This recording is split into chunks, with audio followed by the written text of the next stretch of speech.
आप सभी को मेरा प्रणाम। मैं हूं आपके साथ हर्ष भारद्वाज। घड़ी में ठीक 11 बज गए हैं। जेके 24/7 न्यूज पर मुद्दे की बात लेकर हम आपके सामने हाजिर हो गए हैं, क्योंकि जब भी मुद्दे की बात लेकर आते हैं तो आपसे जुड़ा हुआ मुद्दा हम जरूर उठाते हैं।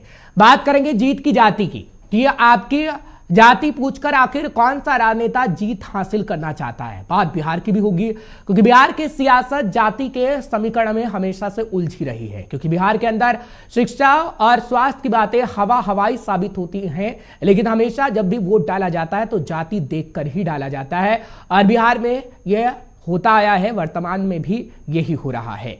लेकिन आगे आने वाले समय में बिहार के अंदर क्या होगा वो आज हम आपको बताएंगे, क्योंकि जाति पूछी जा रही है।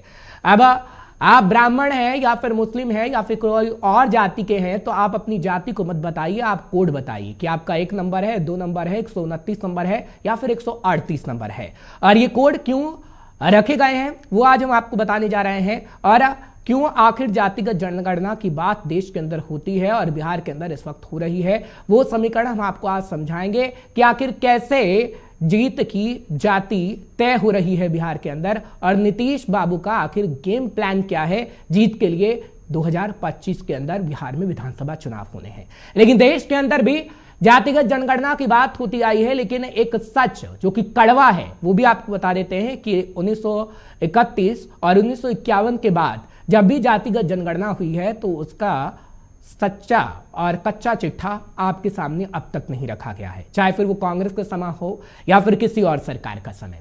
शुरुआत हम करते हैं कुछ ग्राफिक्स के साथ, आपको बताते हैं नीतीश कुमार का गेम प्लान क्या है, और उसके बाद राजनेता हमारे साथ जुड़ेंगे। उससे पहले कुछ सवाल हम आपके सामने रखेंगे और उन सवालों का जवाब लेने की कोशिश करेंगे। आपको बिहार के अंदर बता रहे हैं कि नीतीश का गेम प्लान क्या है, जो कि बिहार के सीएम है। नीतीश कुमार एक तीर से कई शिकार करना चाहते हैं बिहार के अंदर, कि कैसे वो पूरी प्लानिंग करें और एक जाति, एक तबके को साध ले जो कि है ओबीसी। और जातिगत जनगणना के जरिए नीतीश ओबीसी को साधना चाहते हैं कि आखिर ओबीसी की संख्या बिहार के अंदर कितनी है, और उसी के अनुसार उन्हें सुविधाएं देना चाहते हैं ताकि ओबीसी वर्ग बिहार के सीएम को एक बार फिर से वोट देकर उन्हें सीएम बना दे। जरूरी नहीं कि बिहार सरकार जनगणना की रिपोर्ट को सार्वजनिक करेगी, क्योंकि कांग्रेस की सरकार में जनगणना की रिपोर्ट को सार्वजनिक नहीं किया गया। और कर्नाटक का जब हम एग्जाम्पल लेते हैं तो कर्नाटक में तो सरकार ही चली गई थी। हालांकि सरकार को जब ये लगेगा कि इसे सार्वजनिक करने में फायदा है तभी नीतीश बाबू इसे सार्वजनिक करेंगे, नहीं तो नहीं किया जाएगा, क्योंकि विपक्षी पार्टियां भी कहीं ना कहीं हल्ला कर सकती हैं। और तभी जनगणना की रिपोर्ट सरकार सार्वजनिक करेगी जब सरकार को लगेगा कि उससे फायदा हो रहा है या फिर नहीं हो रहा है। क्योंकि जाति जानना इसलिए बिहार के अंदर जरूरी है सरकार के लिए, ताकि वो उसी आधार पर जनता का विकास कर सके, उसी जाति का विकास कर सके जो जाति उसे वोट दे सके और विकास योजनाओं का निर्माण कर सके, ताकि सत्ता पर पकड़ बनी रहे। ये राजनेता आज से नहीं करते आ रहे हैं, ये राजनेता कई सालों से करते आ रहे हैं। जब से आजादी के बाद से हमने देखा है जाति जनगणना की शुरुआत हुई है। लेकिन जातिगत जनगणना जरूरी है या मजबूरी है, आज का सवाल ये भी रहेगा।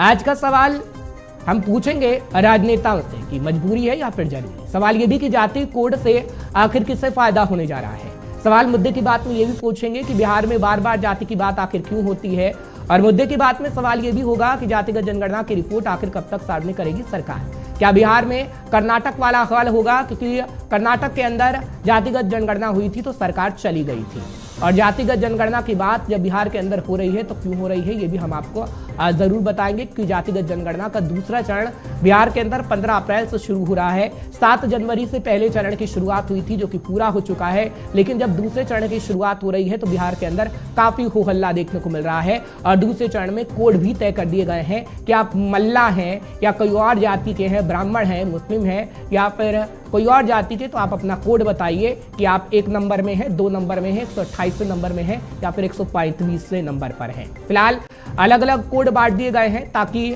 सर्वे करने में आसानी हो। जाति का जब पता लगाया जाएगा तो कोड के आधार पर होगा। ये दरअसल बिहार के अंदर किया गया है। लेकिन आखिर ऐसी बात क्यों हो रही है पूरे देश भर के अंदर और बिहार के अंदर, आज हम राजनेताओं से पूछेंगे। राजनेता इस वक्त मेरे साथ जुड़े हुए हैं, उनसे सवाल जवाब आज हम करेंगे। प्रभांशु कुमार है, नेता है बीजेपी के। प्रभांशु जी, आपका बहुत बहुत स्वागत कर रहा हूं मुद्दे की बात में चर्चा में। पंकज सिंह जी हैं, इस वक्त नेता है जेडीयू के। पंकज जी, आपका भी मुद्दे की बात में बहुत बहुत स्वागत है। डॉक्टर अजय तिवारी है, राजनीतिक विश्लेषक के तौर पर इस वक्त मेरे साथ जुड़े हुए हैं। अजय तिवारी जी, आपका भी बहुत बहुत स्वागत कर रहा हूं। आज सबसे पहले अजय तिवारी जी, मैं आप ही के पास आऊंगा, राजनीतिक विश्लेषक के तौर पर आप मेरे साथ जुड़े हुए हैं। तिवारी जी, क्या कहेंगे, मजबूरी है या फिर जरूरी है नेताओं का जाति की बात करना? जहां तक मैं बिहार की बात करता हूं, हालांकि किसी भी राजनेता की बात करूं तो जाति की बात करता है, उत्तर प्रदेश हो या किसी भी राज्य में जब चुनाव होते हैं तो जाति की बात होती है। कर्नाटक में अभी तारीख का ऐलान कर दिया गया है, तब भी जाति की बात हो रही है। लेकिन इस वक्त मैं बिहार का जिक्र कर रहा हूं। ना स्वास्थ्य की बात, ना शिक्षा की बात, वो हवा हवाई साबित होती है, लेकिन जाति की बात होती है। और इस बार भी जब कोड आधारित कर दिया गया है कि आपकी जाति मत बताइए, आप कोड बताइए, 1 नंबरी है, 2 नंबरी है, 128वीं नंबरी है, तो बिहार सरकार को कितना फायदा इससे होगा? क्योंकि आज तक, जहां तक मुझे याद है, किसी भी सरकार में जब जातिगत जनगणना हुई है उसकी रिपोर्ट ही सार्वजनिक नहीं की गई। कर्नाटक में तो 2014-15 में यह हाल हुआ कि जब जातिगत जनगणना करवाई गई तो उसमें ओबीसी ज्यादा पाए गए और जो अन्य समुदाय के लोग तो उन्होंने सरकार गिरा दी। तिवारी जी, सबसे पहले हर्ष जी आपको नमस्कार करते हुए जी तो मेरा प्रणाम। आप मेरी बात से समझ रहे हैं, 128 नंबर, यानी कि एक ब्राह्मण का कोड नंबर 128 बिहार में कर दिया जी। मेरी समझ में नहीं आता है हर्ष जी कि 1000 से ज्यादा जातियां और 25,000, लगभग 20,000 से ज्यादा उपजातियां हैं इस भारत देश में, और इतनी जातियों को कोड नंबर बांटना, जातीय जनगणना करना, साबित करना कि हम दो, हमारे दो का फैसला गलत था। जिसने जितने ज्यादा बच्चे बढ़ा लिए, जितने जितने ज्यादा बच्चे पैदा कर लिए, उसकी संख्या बढ़ गई। और जाति जनगणना के हिसाब से जो जितनी जातियों में बढ़ जाएगा, जितनी जनसंख्या बढ़ा लेगा, उसकी मदद राज्य सरकारें ज्यादा से ज्यादा करेंगी। कितना दुर्भाग्य है। मैं तो कहना चाहता हूं, इस भारत देश का प्रत्येक व्यक्ति भारतवासी है, और प्रत्येक व्यक्ति अगर भारतवासी है तो निश्चित तौर से भारत देश के हर राज्य का व्यक्ति भारत के लिए मरना चाहेगा। हर्ष जी, मैं आपके पैनल पर बैठे, आदरणीय, मेरी आवाज आ रही है आपको? हाँ जी, बिल्कुल आ रही है सर, कंटिन्यू करिए। मैं आपके पैनल पर बैठे प्रशांत जी से पूछना चाहता हूँ, इजाजत दे सकते हैं कुछ आप? प्रशांत जी, आप कहाँ के रहने वाले हैं? ठीक है, प्रभांशु जी बीजेपी के नेता हैं, पंकज जी नेता जदयू। प्रभांशु जी आप कहाँ के रहने वाले हैं? प्रभांशु जी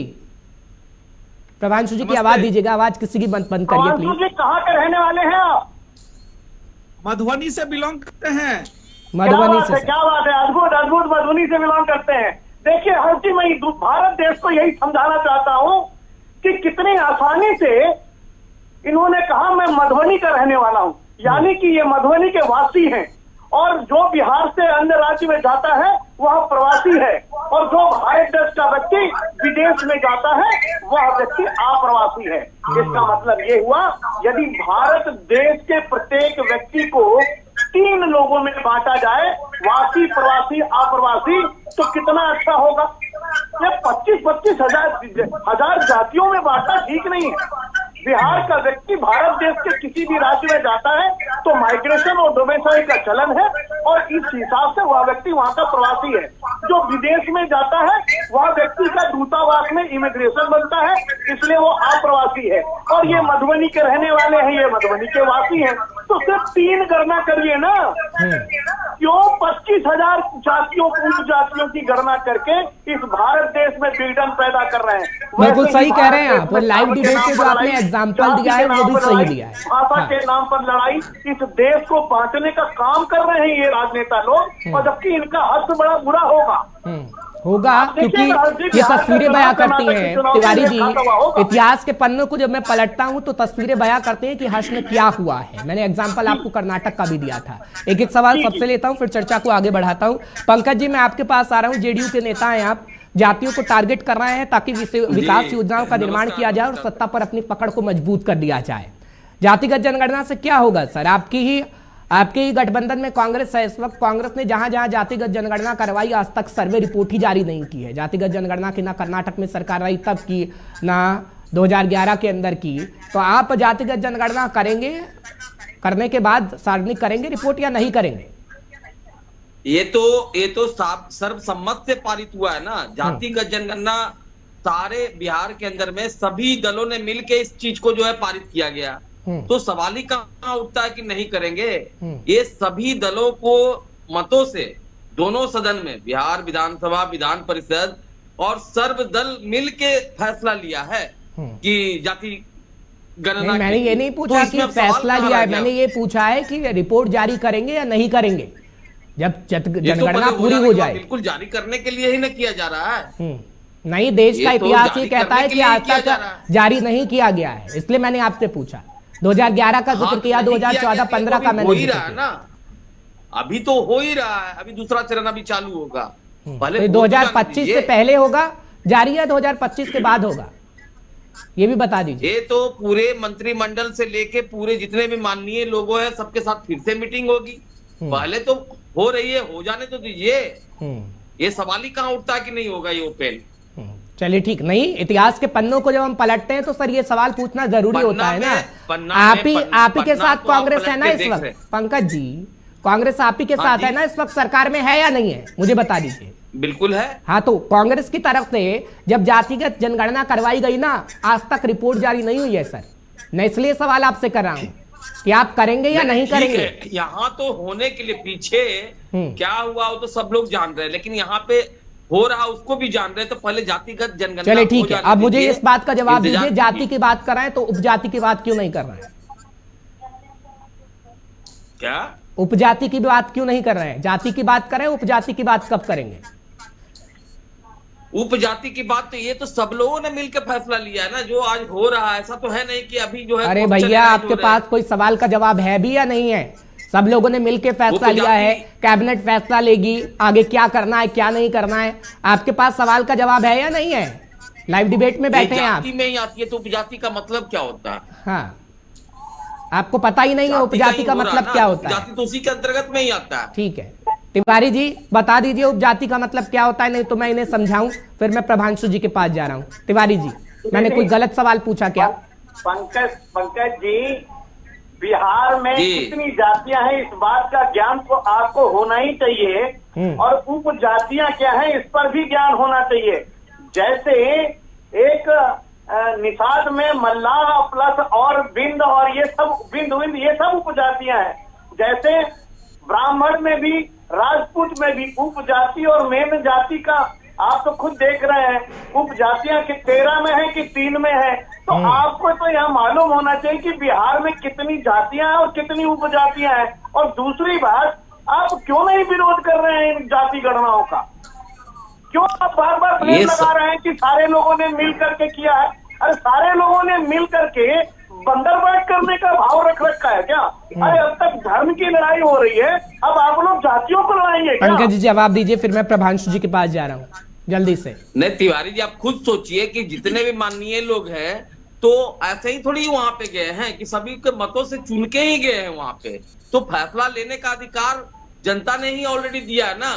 तो वहां पे संविधान इसके लिए जो भी बना है, तो सारा निष्कर्ष तो हमारे आपके ये डिबेट करने से थोड़ी ना निकल जाएगा सर। एक मिनट सुनिए पंकज जी, शायद आप या तो अज्ञानी है या फिर आप अज्ञानी बनने की कोशिश कर रहे हैं। एक मिनट रुक जाइए। मुख्यमंत्री नीतीश कुमार, हाँ, उप मुख्यमंत्री तेजस्वी जी और मंत्रिमंडल का जो मेन मुखिया होता है, सारा दारोमदार उस पर होता है। अब वो मुख्यमंत्री क्यों ऐसा कर रहा है? अगर वो चाहते तो नहीं करते। आप कह रहे हैं सारे मिलके किए हुए, क्या मिलके किए हुए? आपको मालूम है कितने बुद्धिजीवी बिहार में, कितने बुद्धिजीवी मंत्री हैं? क्या आपको मालूम नहीं कितने क्रिमिनल हैं और कितने अनपढ़ हैं और कितने पढ़े लिखे हैं? उनसे ही सलाह लेंगे ना ये, क्योंकि बिहार के अंदर कितने नेता हैं, कितने कैसे हैं, क्या है, वो तो एडीआर की रिपोर्ट कहती है। तिवारी जी, मुझे बताने की तो जरूरत है नहीं, क्योंकि हम चुनाव के जरिए बातचीत करते रहते हैं। प्रभांशु जी, मैं आपके पास आ रहा हूं, फिर पंकज जी से सवाल लूंगा, क्योंकि पंकज जी सिर्फ घुमा रहे हैं, आज सवालों का जवाब उनके पास है नहीं। प्रभांशु जी, केंद्र, एक मिनट रुक जाइए पंकज जी, केंद्र सरकार की तरफ से जब आप गए ना तो मंजूरी नहीं दी गई। राज्य सरकार ने 500 करोड़ रुपए जारी कर दिए कि भैया लीजिए 500 करोड़ रुपया जारी करें, जातिगत जनगणना कर रहे हैं। 500 करोड़ रुपए स्वास्थ्य की बात की होती, उसमें पैसा लगाया होता तो वो स्थिति ना होती जो हमने बाढ़ के अंदर देखा कि कैसे पूरा का पूरा अस्पताल बह गया। सरकार आपकी थी। प्रभांशु जी, जितना जो बोल रहे हैं। अरे सर रुक जाइए, मुझे बोलना पड़ता है ना, बताना पड़ता है सच्चाई। आपके पास जवाब नहीं होता तो मुझे देना पड़ता है।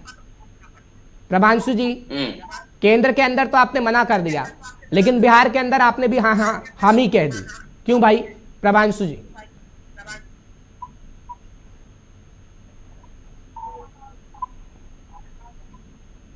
केंद्र में उस समय भी हमारे जनक राम जी गए हुए थे, लेकिन वो सदन के वो बैठक के अंदर नहीं गए, क्योंकि जाति जनगणना से हम लोग को कहीं से भी हम लोग जाति जनगणना नहीं करवाना चाहते थे।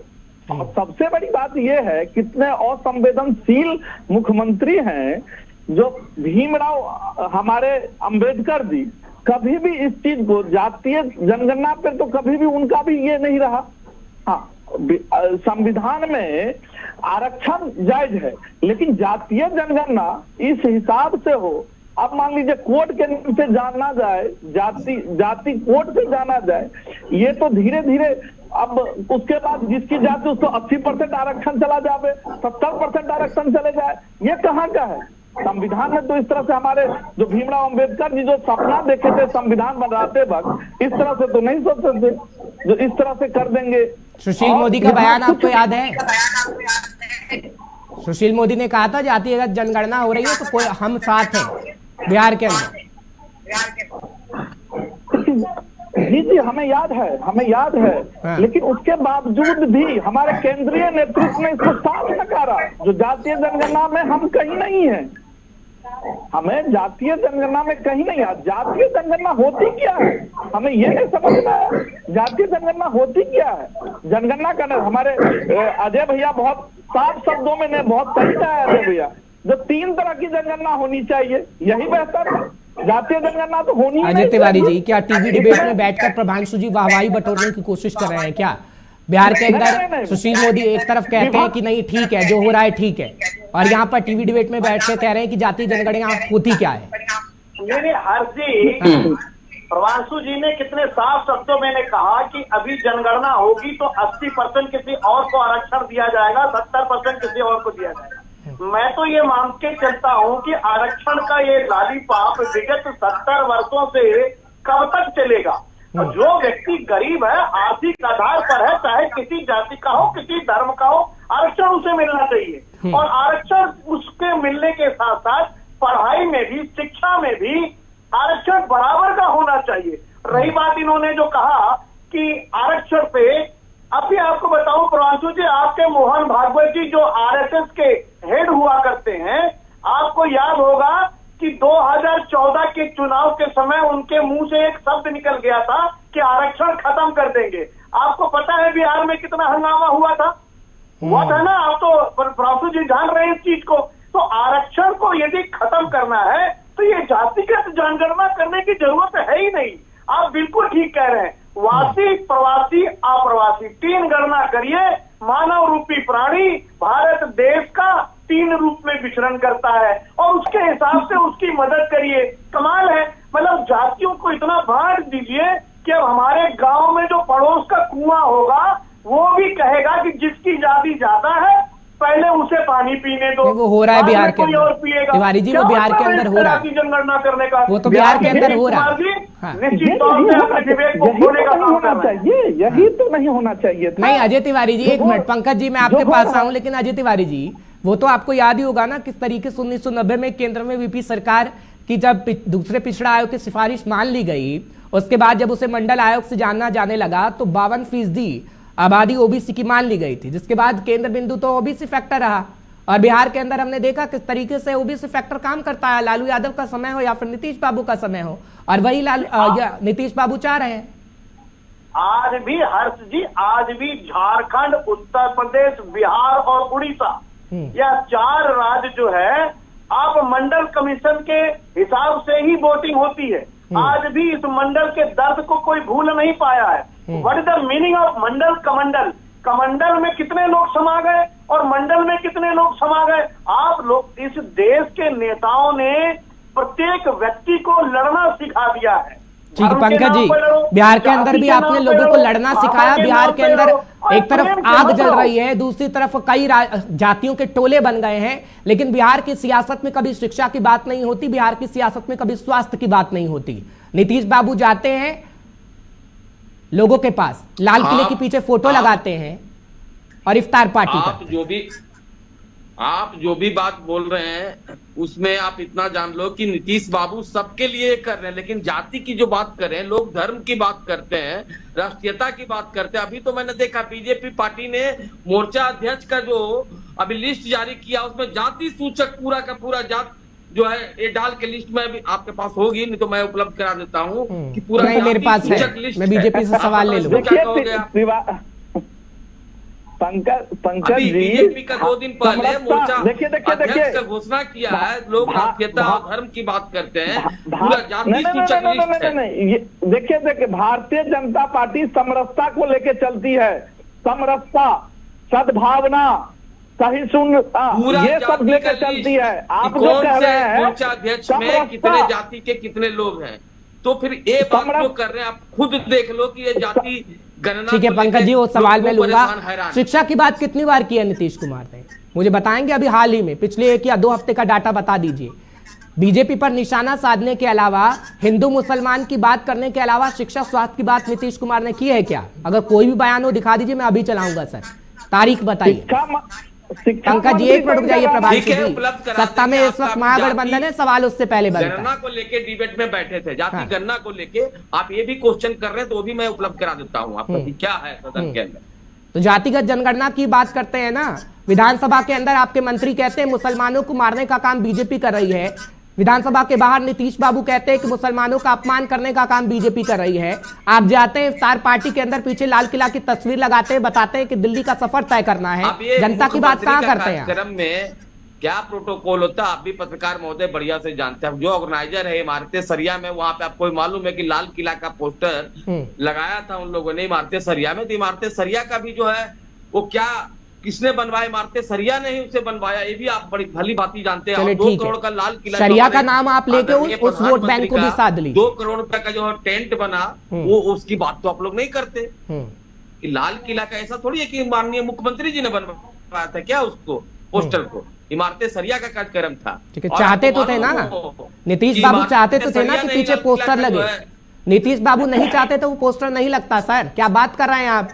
नीतीश बाबू कहते हैं इफ्तार पार्टी कर रहा हूं, साइड में आके करिए। आज के डेट में माननीय मुख्यमंत्री जी सभी ऑर्गेनाइजेशन में जाते हैं, तो वहां का विधि व्यवस्था था ना।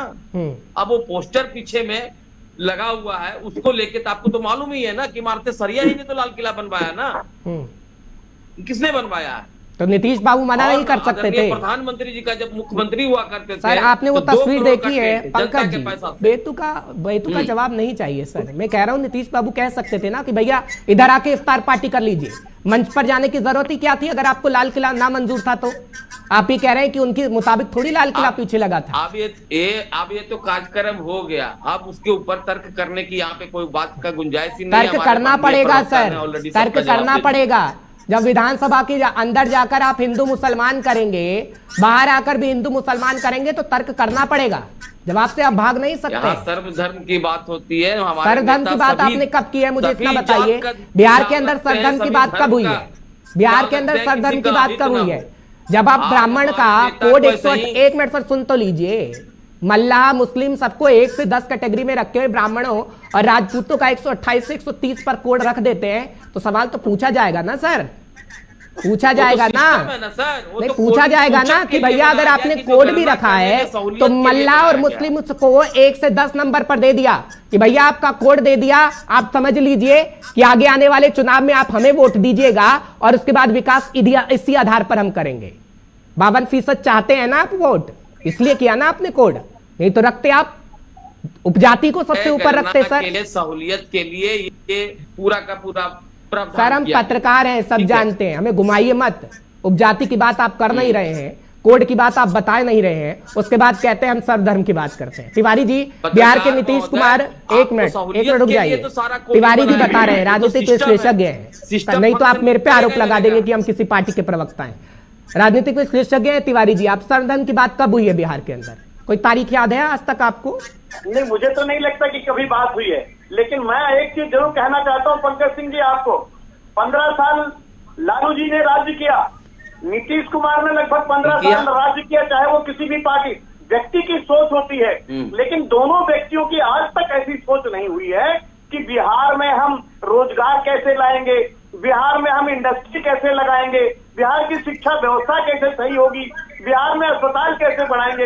अरे व्यक्तित्व दिखता है, व्यक्ति की सोच दिखती है। पार्टी चाहे कोई भी हो, नीतीश कुमार जी ने 15 साल राज किया, लालू जी ने इतने साल 15 साल राज किया, क्या किया बिहार के लोगों के लिए। बिहार का व्यक्ति महाराष्ट्र, गुजरात, आसाम, हरियाणा, दिल्ली और सब जगह जा करके मार खा रहा है, रोजगार के लिए भटक रहा है और झुग्गियों में रहते हैं। उनकी बेटियों इस बात का जवाब पंकज जी के पास होगा ही नहीं, मैं दावे के साथ कह सकता हूं। कब जागेगी बिहार, बिहार का मुख्यमंत्री कब जागेगा कि बिहार के लोगों को बाहर ना जाना पड़े, सारी व्यवस्था बिहार में हो।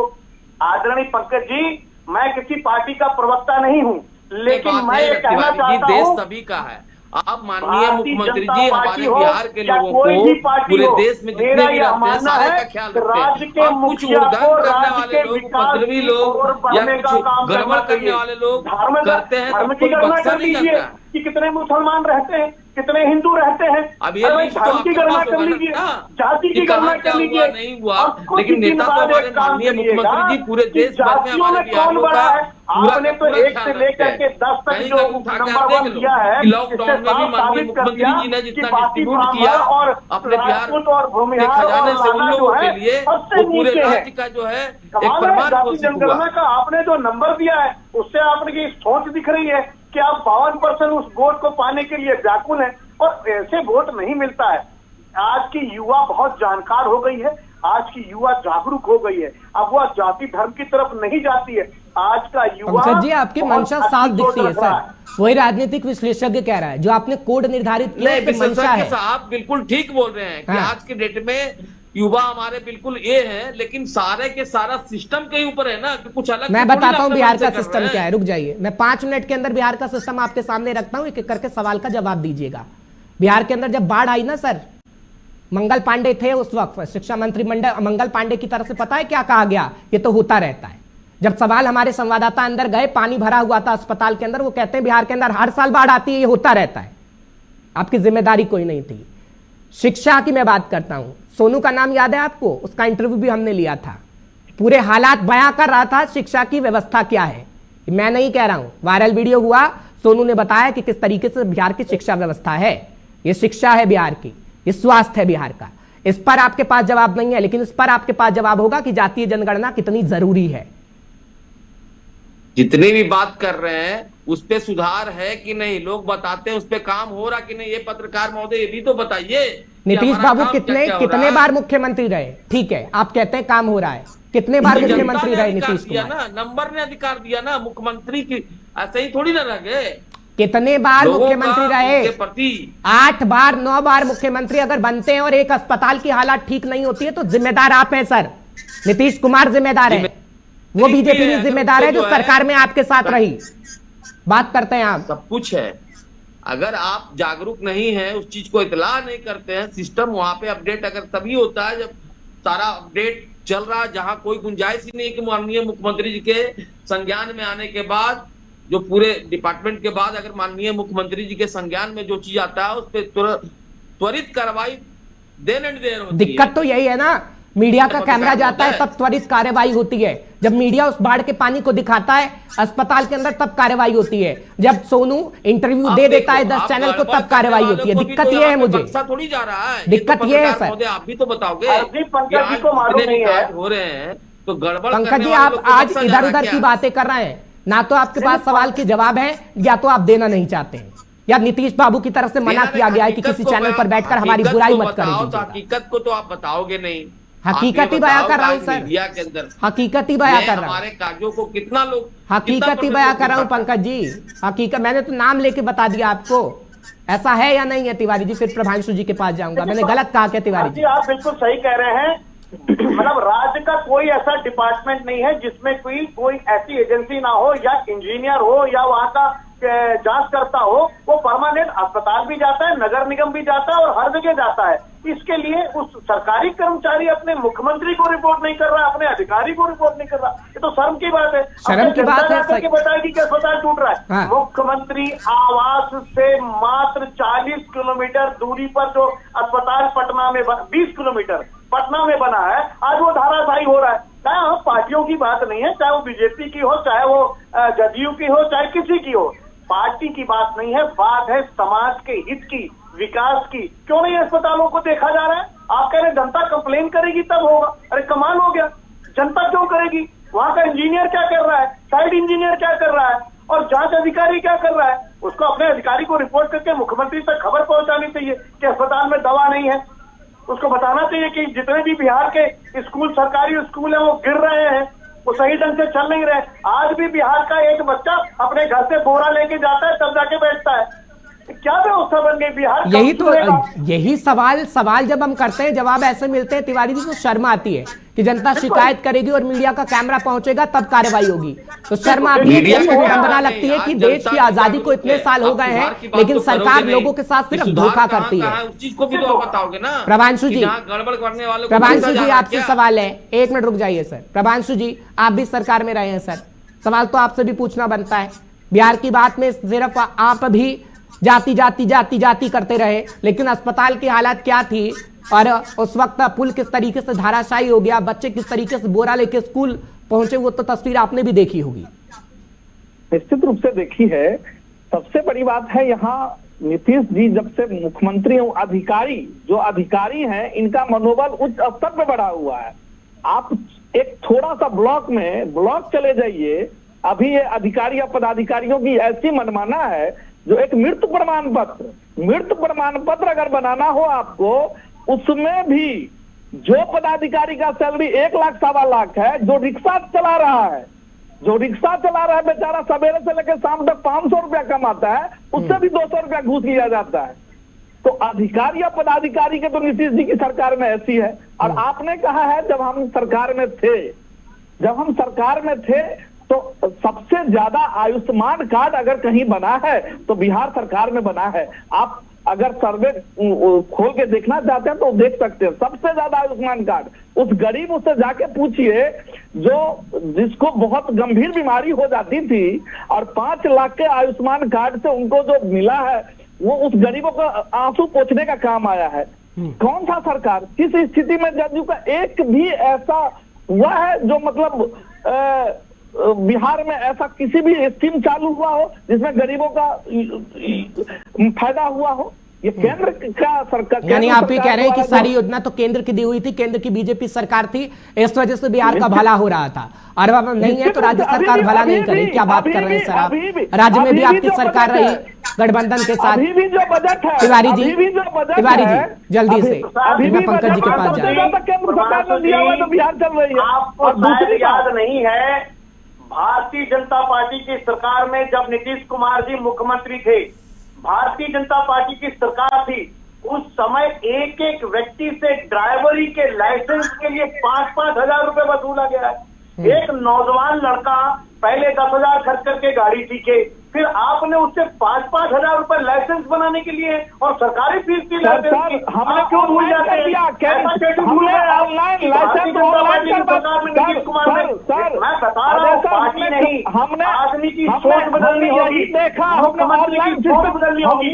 नीतीश कुमार वही है जो पहले नीतीश कुमार वही है जो आज जमीन से नीतीश को पार्टी से जुड़े हुए। हमने ऑनलाइन ड्राइविंग लाइसेंस ऑनलाइन कर दिया। अब 15 दिन के अंदर आपको सिर्फ जो फीस है वो फीस लगने के बाद ऑनलाइन आपके घर पे ड्राइविंग लाइसेंस आ जाएगी। हमने केंद्र के द्वारा किया है, यहाँ पे ठीक है, हमने किया है। ठीक है, आपने किया है या नहीं किया जनता जानती है सर, आपकी भी सरकार रही है। खैर आगे आने वाले समय में होगा कि बिहार में किसकी सरकार बनेगी, क्योंकि 2025 की तैयारी लगभग हो रही है। पंकज जी अब मैं आपके पास आ रहा हूँ। ठीक है, चैप्टर क्लोज हो गया है नीतीश जी का, ठीक है, नीतीश जी का चैप्टर। जगजीवन राम का वो स्कॉलरशिप भी केंद्र सरकार ने बंद कर दिया, उसका एक अलग मामला आ गया ना। केंद्र सरकार ने अभी देख लो क्या किया, दलित को बाबू रहने से, बाबू नाम लगा रहने से, बाबू जगजीवन राम जी के नाम से स्कॉलरशिप योजना। पंकज जी आज तो आप दलित पर ही पूरा खेल रहे हैं, दलित तो ओबीसी पूरी जाति पर ही खेल रहे हैं टीवी डिबेट में भी। नहीं, जाति की बात हो रही है सर, मैं तो जीत की जाति लेके बैठा हूँ मुद्दे की बात में, तो आप तो आए नहीं, जाति पर आए नहीं। स्वामी प्रसाद मौर्य का भाषण सुने हैं? सर मानी चाहिए, आप क्या बताएं आपको। ठीक है प्रभांशु जी, आप भी खेला मत करिए यहाँ पर बैठ के, जनता खेला करेगी नहीं तो आपके साथ। मैं जाति की बात यहाँ पर कर रहा हूं तो पंकज जी समझ गए हैं कि भैया मुझे टीवी डिबेट में भी उसी जाति की बात करनी है जहां से वोट मिलेगा।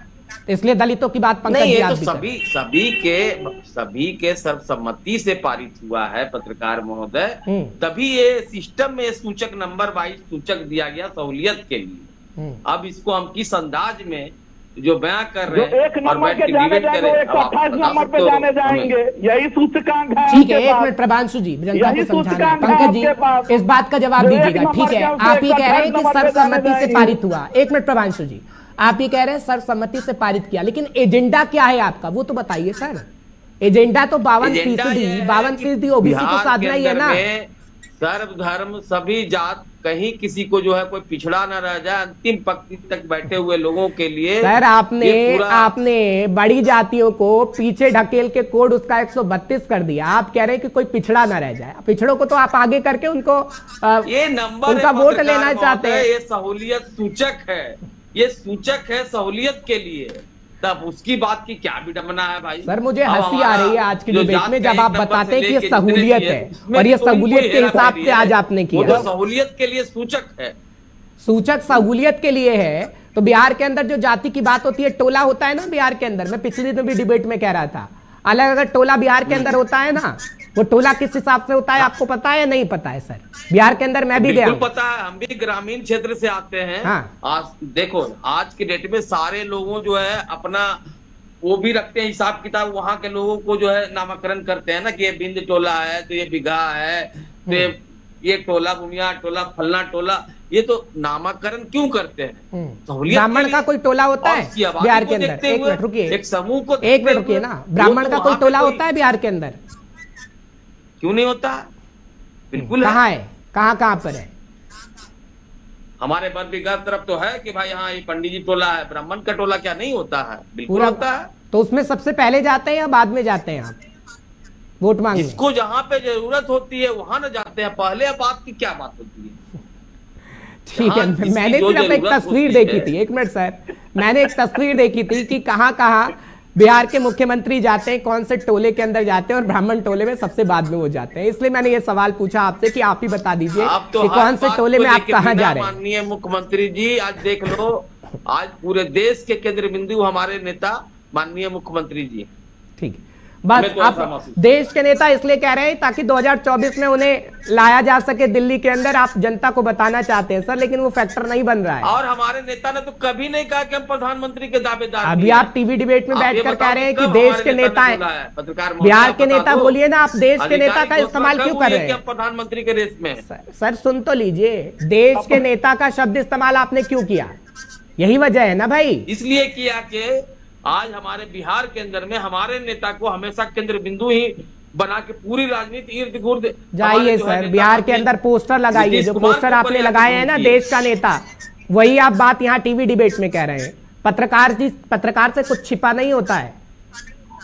लगाया है बिहार के अंदर पोस्टर, नहीं लगाया। आप खुद देख लो ना कि बिना हमारे नेता के नाम लिए बगैर किन लोगों का, जो विपक्ष के जितने लोग हैं पूरे केंद्र से लेके, ये हमारे जो लोकल के तिवारी लोग जी, हैं, ख्वाब वो पूरे अच्छा है केंद्र क्या? में चर्चा कहते ऐसा ही है। हैं पलटू Climate चाचा, leader पलटू थोड़ी चाचा नीतीश कुमार को कहते बना हैं, दिया गया। आप पलटू बताओ राम ना कि कोई कहते है इनके हैं। बराबर निश्चित का? रूप से आपने सही कहा पंकज बाबू, पलटू राम कहते हैं, हाँ। केंद्र में है पलटू चाचा, केंद्र में है वो। अजय तिवारी यही जी, नाम अब पुकारा ख्वाब जाता है अच्छा है उनको। क्या? यही तू नाम कहा चाचा जाता है है, क्या है?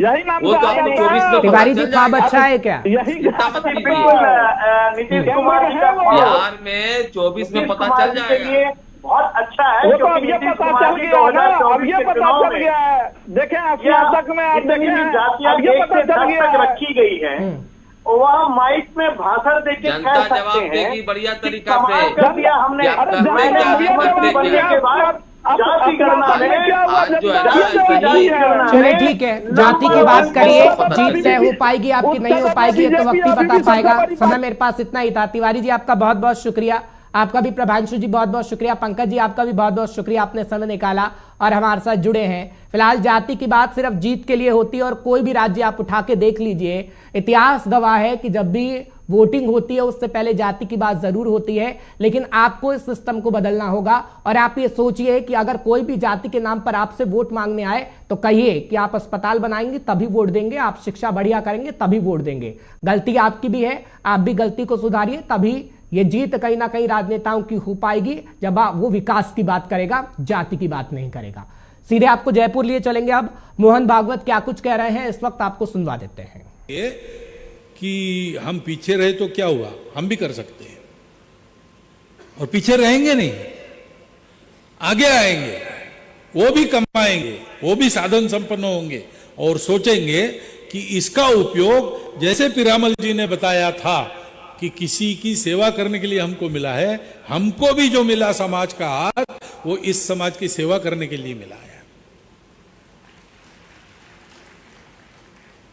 देने वाला देता जाए, लेने वाला लेता जाए, लेते लेते लेने वाले ने एक दिन देने वाले का हाथ ही ले लेना चाहिए, ऐसी अर्थ की एक मराठी कविता है।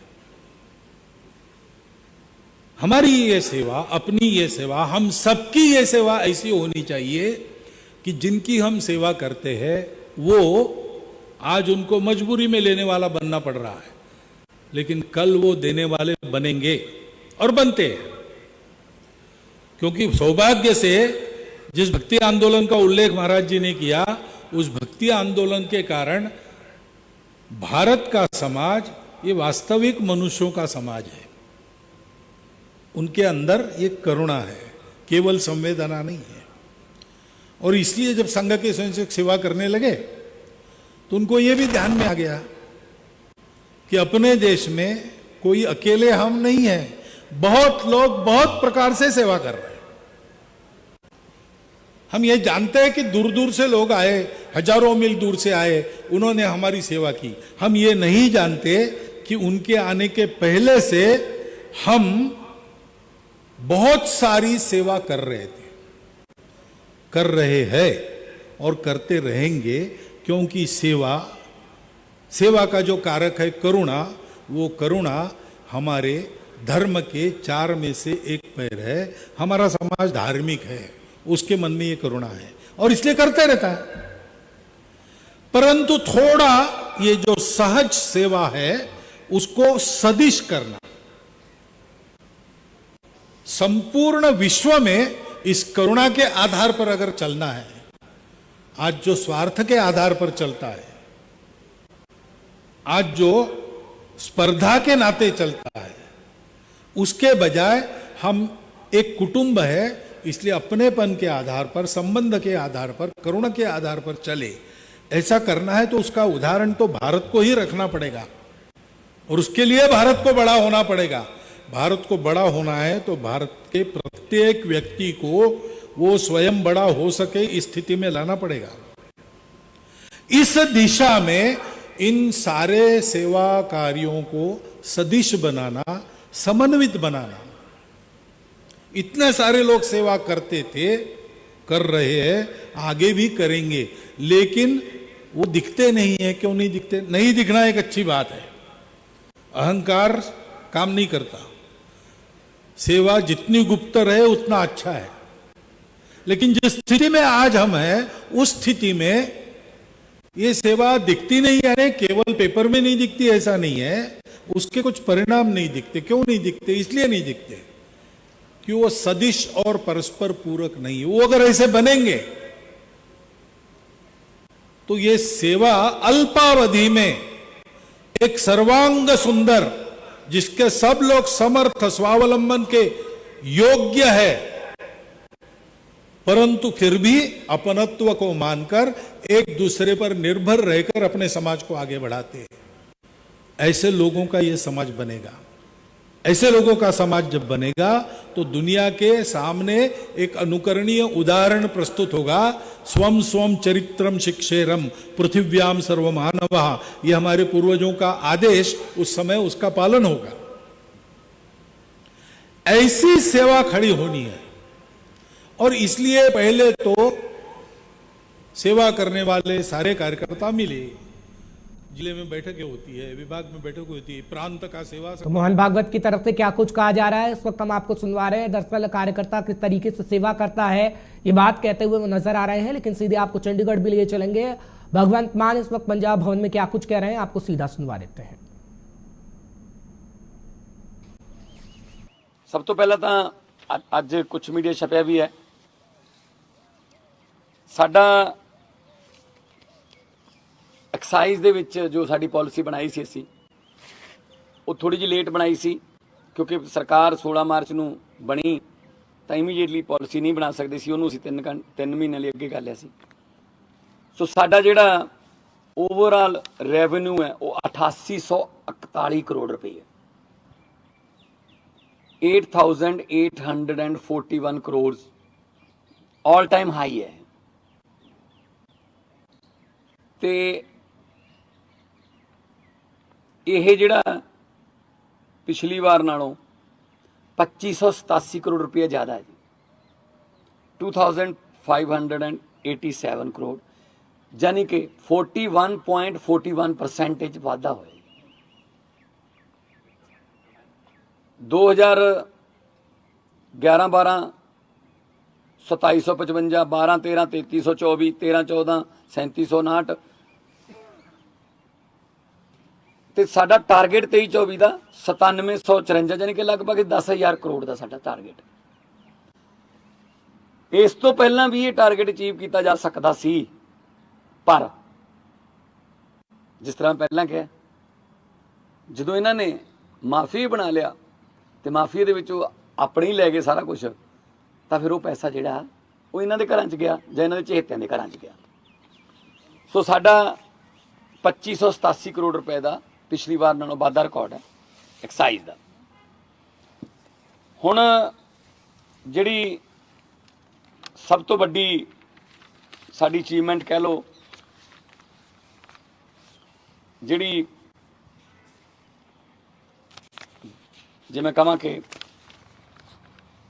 GST कलैक्शन, GST कलैक्शन दे विच पहला पंजाब लगभग लास्ट जां सैकेंड लास्ट हुंदा सीगा देश दे विचों। इस बार 2018-2019 फाइनैंशियल ईयर दे विच 13,273 करोड़ सी, 19-20 च 12,752 करोड़ सी, 20-21 च 11,820 सी, 21-22 च 15,542 सी, ते साडी सरकार आई 22-23 च 18,126 करोड़ रुपया, 18,126 करोड़ रुपया साडी GST की कलैक्शन है, जिहदे विच कि 16.6% वाधा होया GST कलैक्शन च। मैं फिर दस देना कि 16.6%, 16.6% इनक्रीज होया GST कलैक्शन दे विच। असीं टॉप दे सूबिਆਂ ਦੇ ਵਿੱਚ आ गए कलैक्शन वजों। पहला असीं सिर्फ डाउन पिछले 5 ਹੁੰਦੇ ਸੀ, ਅਸੀਂ ਹੁਣ टॉप वाले ਦੇ ਵਿੱਚ ਆ। होर भी इनू असीं GST की कलैक्शन ਨੂੰ ਵਧਾਵਾਂਗੇ। फिर असीं एक एक्सपैरीमेंट करके देखा कि असीं रजिस्ट्री ते 2.25%, 2.25% असीं टैक्स कट करता रजिस्ट्रियां कराउण दे। कई बारी लोग कहते चलो यार पावर ऑफ टर्नी दी चलन दो, बहुत ज़्यादा पैसे लग जाएंगे अपने स्टाम्प पे। असीं 2.25% की 1 महीने वास्ते छूट देती 1 मार्च तो 31 मार्च तक। 2.25% की छूट देने नाल तुसीं हैरान हो जाओगे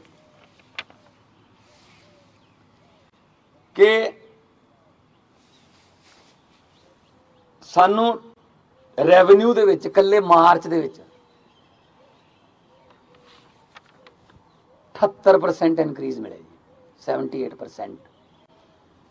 मेरे को महीना वाइज है, मैं तुहानूं दे दूंगा बाद च, तुसीं लै लिओ। अप्रैल दे विच किन्नी कलैक्शन सी, मई दे विच किन्नी सी, जून च किन्नी, जे इहदे चों फरवरी दी लाइए तो 338.99, यानी कि 339 करोड़ सी। पंजाब भवन में प्रेस कॉन्फ्रेंस करते हुए पंजाब के सीएम भगवंत मान किसानों के लिए बड़े ऐलान किए जा रहे थे और ये बताए जा रहे थे कितना किसानों के लिए बजट का प्रावधान रखा गया था और कितना किसानों के लिए इस वक्त सरकार खर्च कर रही है और किसान कितने खुश नजर आ रहे हैं। पूरा ब्यौरा इस वक्त पंजाब के मुख्यमंत्री